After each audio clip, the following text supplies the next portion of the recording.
Ok, vamos a iniciar entonces con la clase de este día. Continuaremos con lo que es la temática del teclado, ¿verdad? Es la pieza, digamos, que vamos a estar examinando en esta semana. Hoy vamos a hablar más que de las partes físicas, de los componentes, digamos, que permiten el funcionamiento a nivel lógico del teclado. Nos estamos refiriendo precisamente a algo que se le denomina los códigos de rastreo. Estos códigos, ¿verdad? De rastreo se mantienen desde que se introdujo el denominado estándar ASCII, ¿verdad? O el American Standard Code for Information, del cual vamos a estar hablando un poco más el día de mañana. Eh, la idea, ¿verdad? De esto es tener en cuenta que el teclado tiene su funcionamiento por su lado físico, pero hay un componente parecido, digamos, al concepto de software. Claro, en el teclado no es algo, digamos, sumamente elaborado, es algo mucho más sencillo, ¿verdad? Que llegar a pensar en una aplicación o en un programa. Es más un circuito integrado que su trabajo es coordinar, ¿verdad? Las veces en las que nosotros pulsamos determinada tecla a mandar un código precisamente para indicarle a la computadora qué tecla es la que hemos presionado. Bueno, independientemente del tipo de teclado, de todos los que estamos viendo, ¿verdad? Hemos hablado de los de contacto, los de burbuja, hemos hablado de condensadores. Ayer veíamos lo que eran los teclados mecánicos, ¿verdad? Que es una mezcla entre un teclado condensador y un teclado prácticamente de contacto. Eh, Cuando se pulsa una tecla, se causa un cambio, dice, en la corriente de los circuitos asociados a esa tecla. Eh, Vamos a hablar en esta clase acerca de lo que son algunas piezas. eh, el material hace referencia a un microprocesador, aunque actualmente, ¿verdad? Aquí nos habla de un microprocesador como el Intel 8048. Cabe destacar que quizás citar, ¿verdad? El procesador es más para tener una idea de las características que puede tener esto, ¿verdad? No tanto porque ese sea el modelo. Es más, yo diría que contemporáneamente a este microprocesador ya ni siquiera se le dice que es un microprocesador, sino que a esta pieza dentro de la máquina se le llama más bien un microcontrolador. Un microcontrolador. ¿Qué es eso? Bueno, es casi un microprocesador, pero con un propósito específico. Y ese propósito específico, digamos que lo hace un tanto más limitado. Lo hace limitado, o sea, lo hace funcionar a este circuito nada más para ciertas tareas, no como un microprocesador de una computadora, por ejemplo, que tiene un propósito general y puede servir para hacer diferentes tareas. Entonces, en un tiempo quizás se usaron este tipo de modelos de microprocesadores, pero en la actualidad ya no. Esto lo que trae es un microcontrolador. De hecho, todos los dispositivos que utilizamos hoy, incluyendo controles remotos, mouse, teclados y otros más, lo que llevan internamente es un microcontrolador. El microcontrolador es el dispositivo que se encarga precisamente de realizar esas tareas, ¿verdad? De detección de señales, de envío de señales, de reconocimiento, digamos, de datos que van a ser procesados como datos de ingreso a un determinado medio, digamos, al cual se quieran redirigir. Ahora, nos dice que la tarea de esta pieza es registrar las pulsaciones de la tecla y lo que hace nada más es detectar aumento o disminución de la corriente, porque independientemente del tipo de mecanismo que se utilice para pulsar una tecla, internamente eso es lo que ocurre en un teclado, aumentar o disminuir. Cuando pulsamos un botón, se aumenta o se disminuye dependiendo de la forma en la que se ha construido, digamos, el circuito, una corriente. Hay un cambio en la corriente. Entonces, él puede distinguir cuando la tecla se ha presionado y cuando la tecla ha sido liberada. O sea, eso nos dice por acá. Pero también es capaz de distinguir, dice, entre las mayúsculas, la derecha y la izquierda. Y hay acá un proceso importante que se denomina el barrido, ¿verdad? El barrido de señales en este tipo de dispositivos debemos de verlo como una señal constante que está monitoreando constantemente qué es lo que sucede dentro del teclado y se envía, dice ahí, cientos de veces cada segundo. Es una señal constante que está ir y venir buscando fluctuaciones. Y nos dice, solamente las señales detectadas dos o más veces actúan sobre el procesador o el microcontrolador. Esto es bien importante porque normalmente podemos tener dentro de los equipos informáticos, pueden haber pequeñas fluctuaciones de corriente.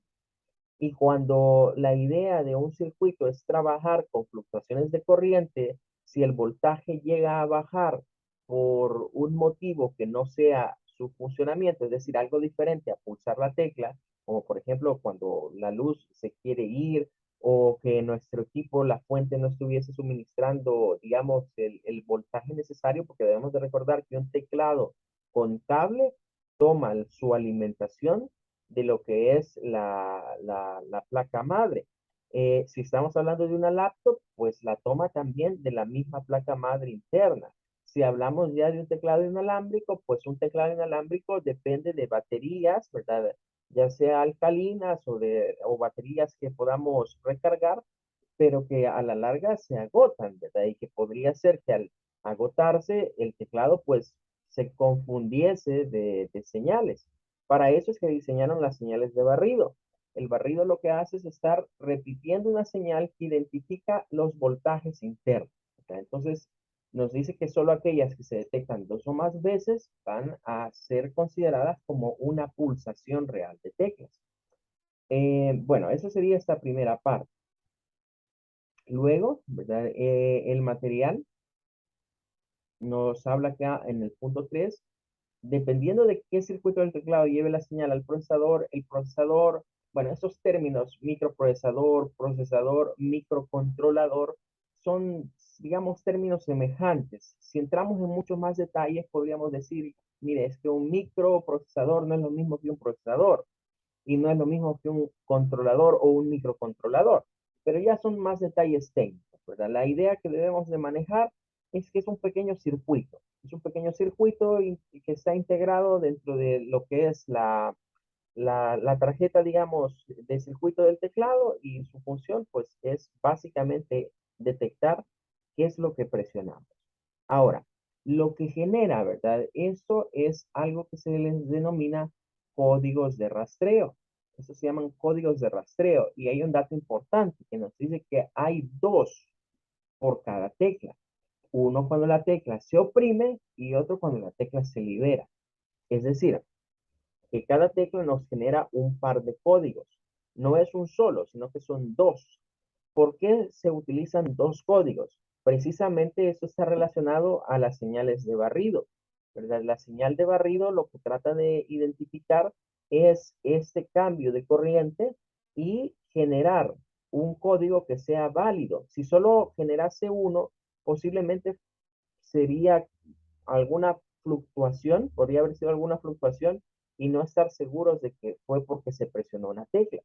Entonces, para estar conscientes de que eso es lo que sucedió, se pone esta restricción de cuando se presiona una tecla, primero se genera un código al apretarla y después al soltarla otro código.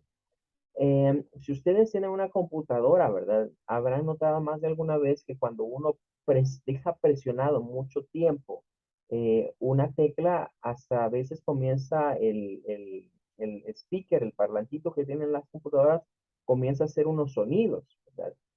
Que pues lo que está queriendo indicar la computadora es que es un comportamiento anormal, que una tecla esté presionada demasiado tiempo. Bien, ahora, aquí nos habla de otro concepto, ¿verdad? Como pueden ver, estos son más conceptos internos de los dispositivos internos del teclado, ¿verdad? No de las piezas, sino de lo que permite el funcionamiento a nivel de electrónico. Entonces, acá nos habla acerca de lo que es un buffer y nos aparece la definición de buffer. Un buffer o buffer del English, buffer, vendría siendo una memoria temporal. Y Aquí vamos a hablar un poco acerca de las formas en las que se almacena la información dentro de las computadoras. Hay diversas maneras en las cuales podemos almacenar información, pero los microprocesadores, los microcontroladores, necesitan tener acceso a algo que se llama memoria. Se le denominó memoria. Hay diversos tipos de memoria. La más famosa es la memoria RAM, o sea, la Random Access Memory. Pero también hay memoria tipo ROM, de Read Only Memory, memoria de solo lectura, memoria de acceso aleatorio. Y hemos encontrado, por ahí podemos encontrar otros tipos de memoria como las EEPROM, que son memorias programables.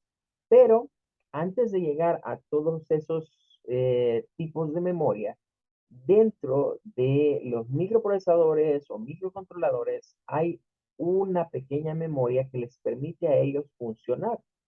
La memoria se le llama a veces una memoria primitiva, así se le llama al buffer, una memoria primitiva, ¿verdad? La idea o el concepto de primitivo significa que después vinieron otros tipos de memoria a mejorar todo eso, como las que hemos mencionado anteriormente. Eh, la memoria o un buffer es algo temporal, significa que es una pequeña localidad donde se pueden guardar datos. Recuerden que las pulsaciones electrónicas nos generan datos. ¿Verdad? Cuando hay un pulso eléctrico, ese pulso eléctrico se traduce en información. Eh, y esa información es la que el teclado va a resguardar durante un tiempo. Ese tiempo es entre enviar esto, que nos dice que el teclado, ¿verdad? Carga en esa memoria una conexión de puerto, donde puede ser leída por la BIOS. Aquí tenemos un concepto que debemos de explicarlo. Este material tiene un montón de conceptos que hay que irlos viendo despacio, ¿verdad? Para no quedarnos muy perdidos. Cuando se nos habla acerca de lo que es la BIOS, ¿verdad? BIOS,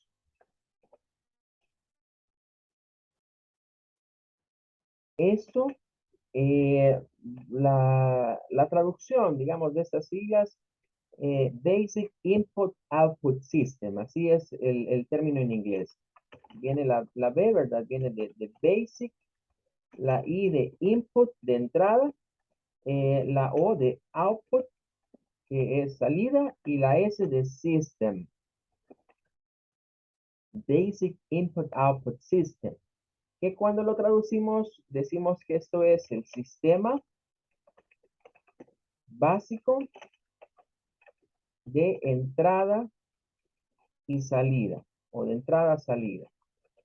¿De qué? De datos, ¿verdad? No, no lo lleva, pero alucimos que son datos. Eh, Esto se encuentra dentro de la computadora, ya dentro de lo que es el motherboard. Los motherboards tienen otro chip que se denomina el BIOS, ¿verdad? El BIOS es el que controla la configuración del equipo y, por supuesto, controla todo lo que está interconectado dentro de él.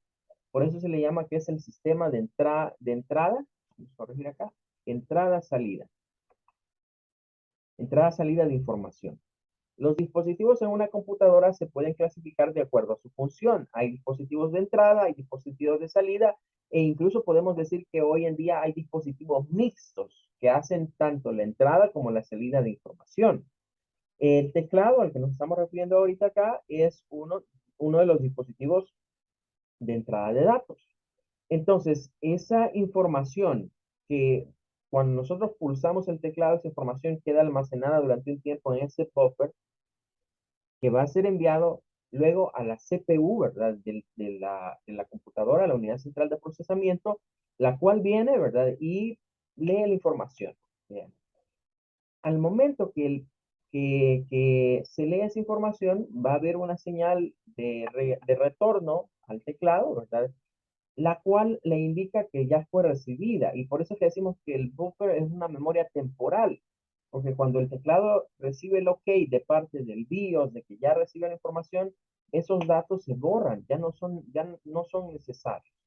Eh, el buffer se utiliza en muchos dispositivos, ¿verdad? Y pues su función es esa, resguardar por un tiempo información que va a ser enviada desde el dispositivo hacia algún otro dispositivo. Pero, ¿dónde va a pasar eso? Bueno, tiene que pasar a través del motherboard necesariamente, ¿verdad? Entonces, ahí tendríamos esta parte.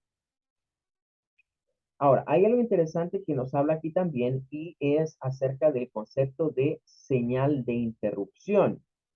Señal de interrupción. Las señales de interrupción las maneja el procesador del teclado o el microprocesador del teclado. Es el que manda, digamos, estas señales de interrupción a la computadora. Todo lo que son puertos, ¿verdad? De una computadora, cada puerto tiene asignado una señal de interrupción. Cuando hablamos del concepto de señal de interrupción, significa que es como alguien, pensemos como en alguien que tenga en el mundo de las carreras, ¿verdad? Donde hay carreras de autos, a veces tienen unas banderitas, ¿verdad? Y esas banderitas son de ciertos colores, indican, digamos, algo.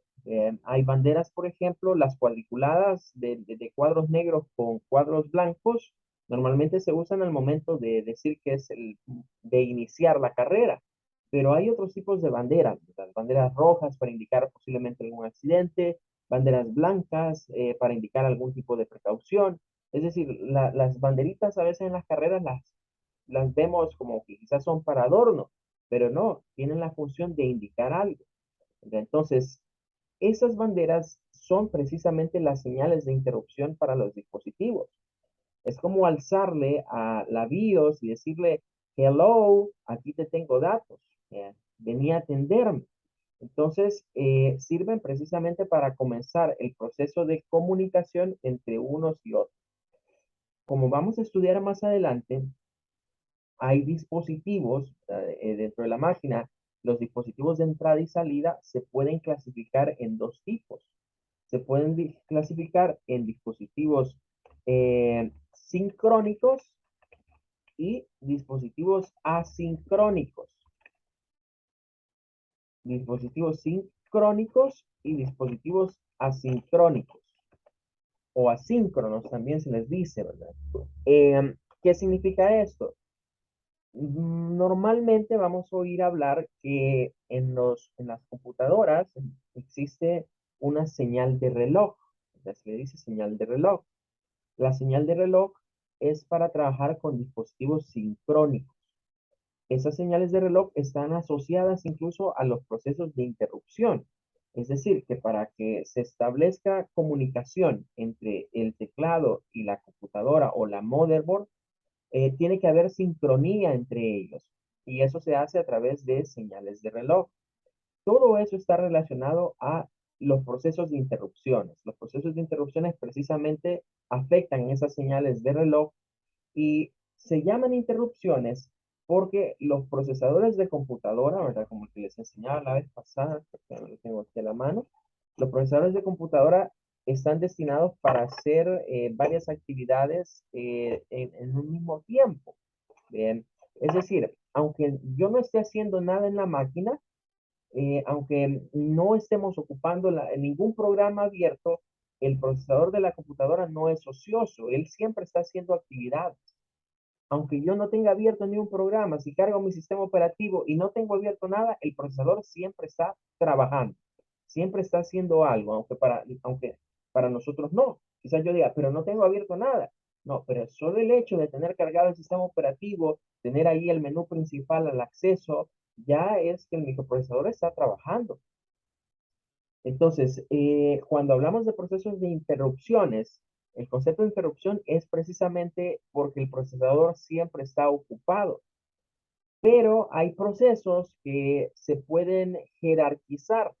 Entonces, las señales de interrupción para un microprocesador en la computadora tienen alta jerarquía. Si hay un dispositivo que me está pidiendo ingresar información, tiene prioridad aunque yo esté realizando otra actividad. De hecho, por aquí nos dice, ¿verdad? La interacción dice al procesador, pero ese es el procesador de la máquina, de la PC, que abandone cualquier cosa que esté haciendo y desvíe su servicio a la interrupción solicitada. Bueno, pero hay algo más de este material. En el punto 4 nos habla nuevamente del BIOS. Ya sabemos que es el sistema básico de entrada y salida. El BIOS es un pequeño chip, ¿verdad? Quiero ver si alcanzo por acá una motherboard de las que teníamos en la clase anterior.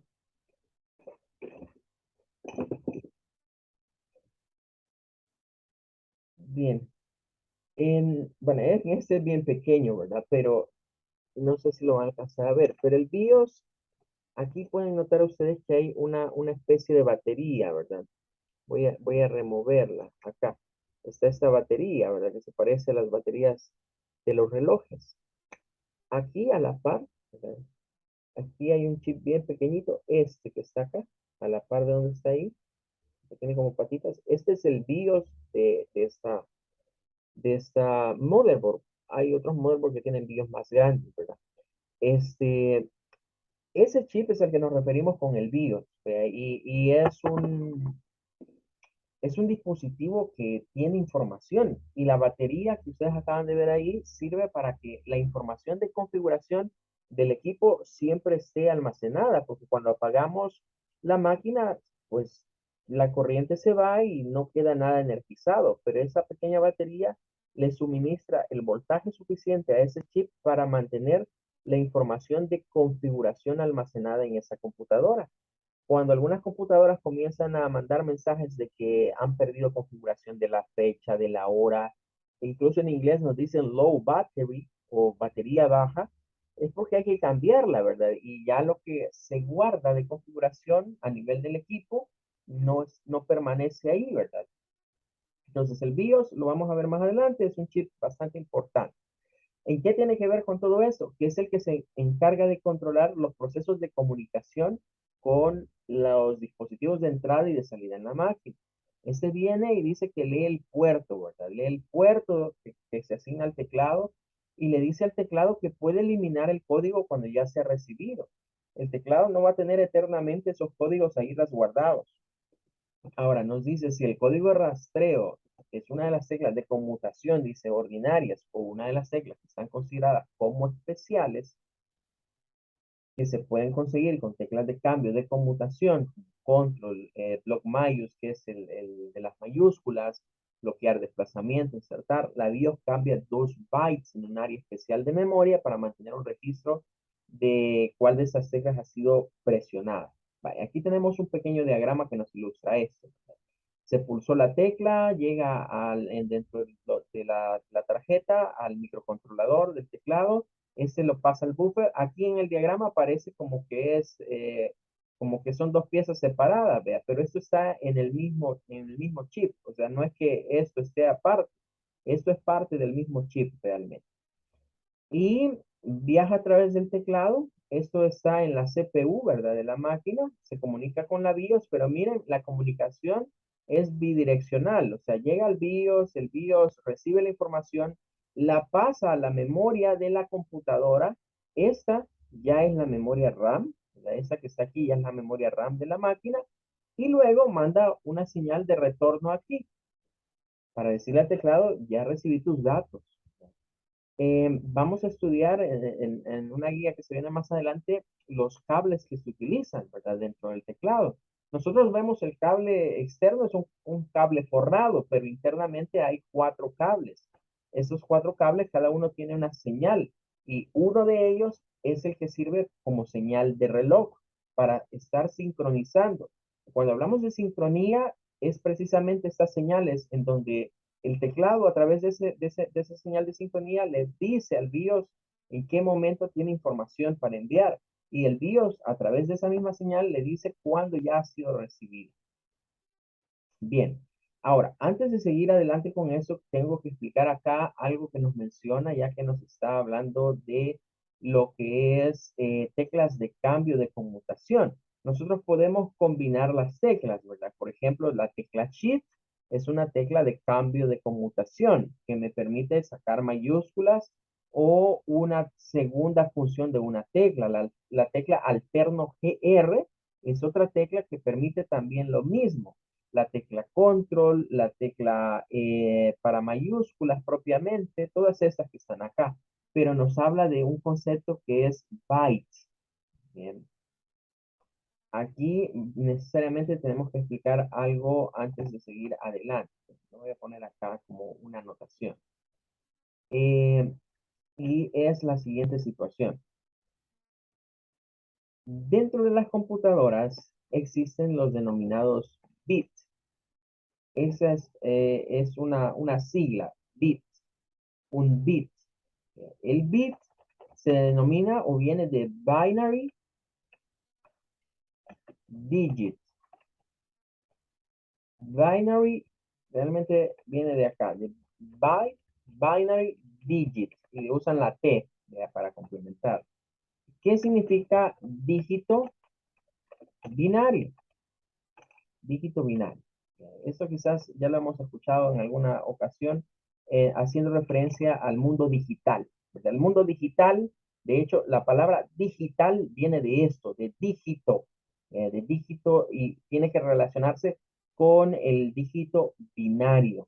El sistema binario o el dígito binario, ¿verdad? Que incluso aquí debemos de hacer referencias a lo que es la teoría de Bull, ¿verdad?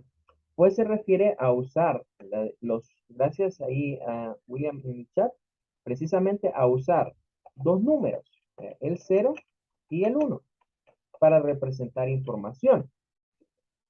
Ahora, ¿cómo es que esto se utiliza a nivel de las computadoras y todos los dispositivos actuales? Bueno, se utiliza haciendo cuenta y caso de lo que vendría siendo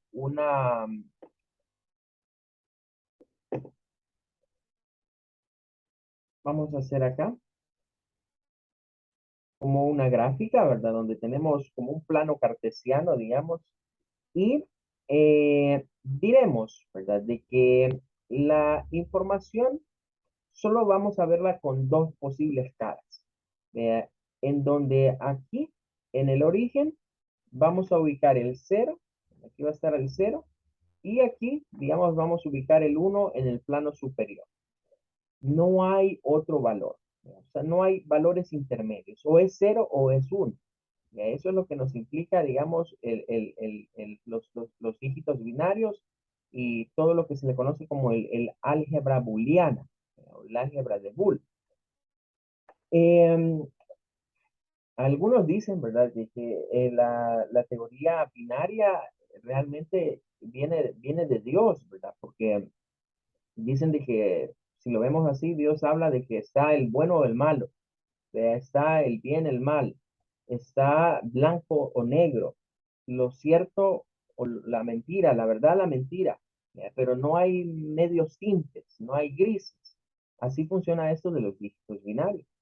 Entonces, dentro de una computadora, normalmente no se miden ceros y unos directamente, sino que lo que se miden son señales eléctricas. Entonces, ahí es donde a veces comenzamos a hablar de conceptos como el cero, ¿verdad? El cero lógico y el uno lógico. Cero lógico y uno lógico. ¿A qué se deben estos conceptos? A que se puede trabajar con diferentes tipos de lógicas de voltajes. Es decir, el cero y el uno se asocia a un nivel de voltaje. Por ejemplo, acá podríamos nosotros tener un dispositivo que trabaje con 0 voltios, a 0 voltios. Y eso sería un cero lógico, leer 0 voltios. Pero luego tenemos que hablar de un voltaje alto. El voltaje alto, por ejemplo, para el caso del teclado, estamos hablando, el teclado trabaja con un voltaje que se llama TTL, donde hay 5 voltios positivos. Significa que para leer un 1 en el teclado, la máquina o los dispositivos lo que tienen que ir a revisar es que hayan 5 voltios. Hay otras formas de trabajar con eso. Se puede trabajar con, por ejemplo, está el de 3.3 voltios.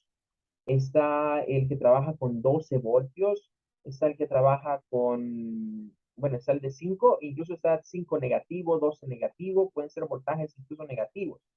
Pero lo que hace la computadora es que donde lee 5, para ella es un 1. Donde lee 0 voltios, para ella es un 0. Entonces se comienzan a formar los denominados trenes de pulsos. Estos trenes de pulsos o pulsaciones eléctricas significa que en un segundo la máquina, o pueden ser microsegundos, incluso nanosegundos, la máquina hace una lectura de un voltaje. Y entonces en la lectura de ese voltaje a la máquina le aparece, por ejemplo, un 5 voltios. Digamos que en ese momento leyó 5 voltios acá. Entonces capta esos 5 voltios. Pasó un momento más, ¿verdad? Y viene la máquina y ahora se queda, por ejemplo, en un 0 voltios, o sea, acá. No leyó nada, digamos, se quedó acá en 0 voltios, quedó en 0. Pero luego viene y lee nuevamente una señal alta, otros 5 voltios. ¿Verdad? En el siguiente tiempo o siguiente intervalo se quedó la señal en 5 voltios. Entonces, estas barritas que estamos viendo acá nos vendrían representando a nosotros un dígito binario. La lectura, digamos, de un voltaje alto en este punto, acá, indicaría un dígito binario, un bit. Entonces, si imaginamos que estos son bits y los numeramos, ¿verdad? Los comenzamos a numerar y decimos, bueno, este es el bit 1, ¿bien? Este es el bit 2, este es el bit 3, este es el bit 4. ¿Bien? Ahí tendríamos 4 bits. Vamos a ampliar esto un poquito más.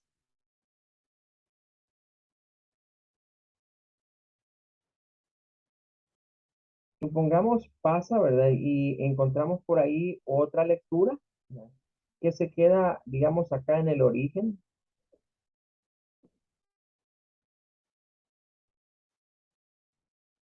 Es decir, no sube, ¿verdad? Sino que se queda acá. En esta se queda aquí en los 0 voltios. Y en la siguiente sube. ¿Verdad? En dos ocasiones, digamos que se va a quedar aquí abajo, ¿verdad? Dos más. Queda acá.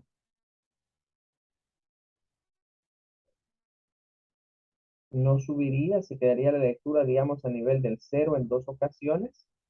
Bien, entonces ahí tendríamos un quinto bit, o sea, un quinto bit, un sexto bit, un séptimo bit y un octavo bit. Tendríamos ahí, digamos, esas lecturas. Entonces, cuando una computadora colecta 8 señales, 8 bits, es donde se forma el famoso byte.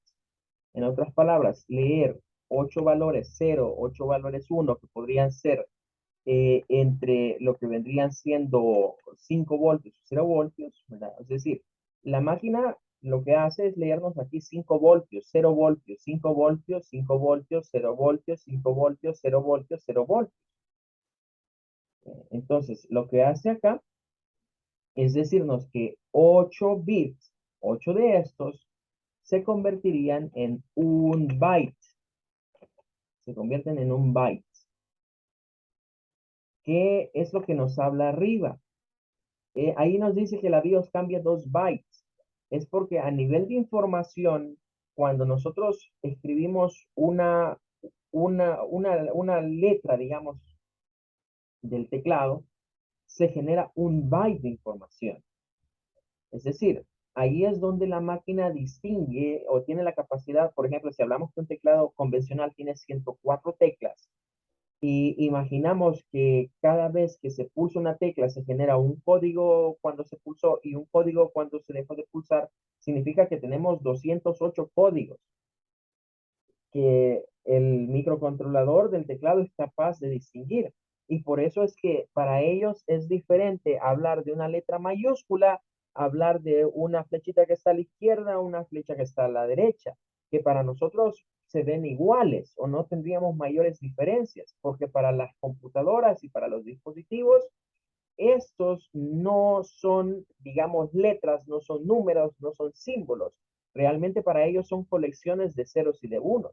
Por ejemplo, si sacáramos en binario lo que lee una computadora acá, estaríamos diciendo que ella estaría leyendo acá, lo voy a poner quizás aquí de este lado, aquí estaría leyendo un cero, aquí estaría leyendo, perdón, aquí estaría leyendo un uno, aquí estaría leyendo un cero, aquí estaría leyendo un uno, aquí un uno, acá un cero, acá un uno, y en las últimas dos tendría la lectura de dos ceros.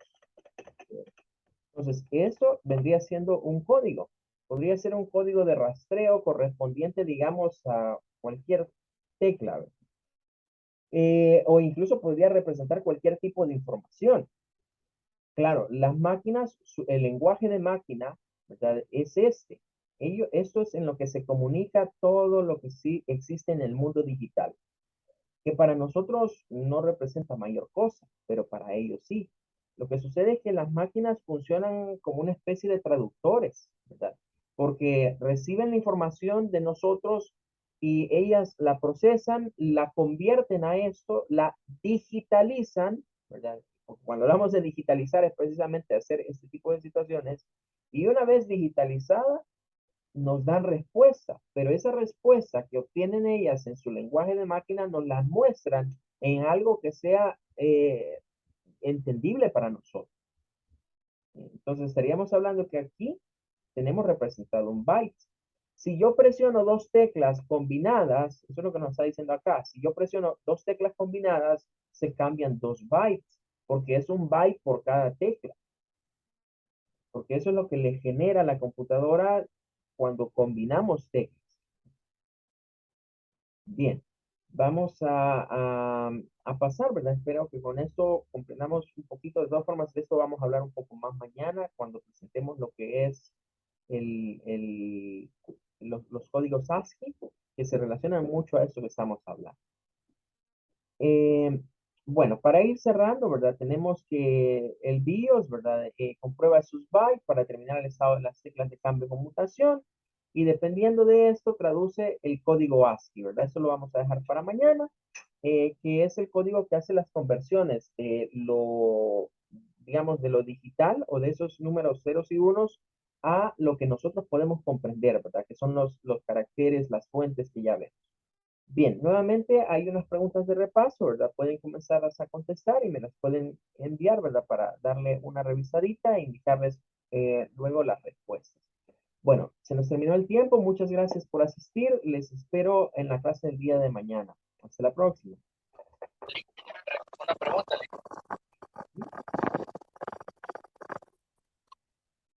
una pregunta. Sí, le escucho.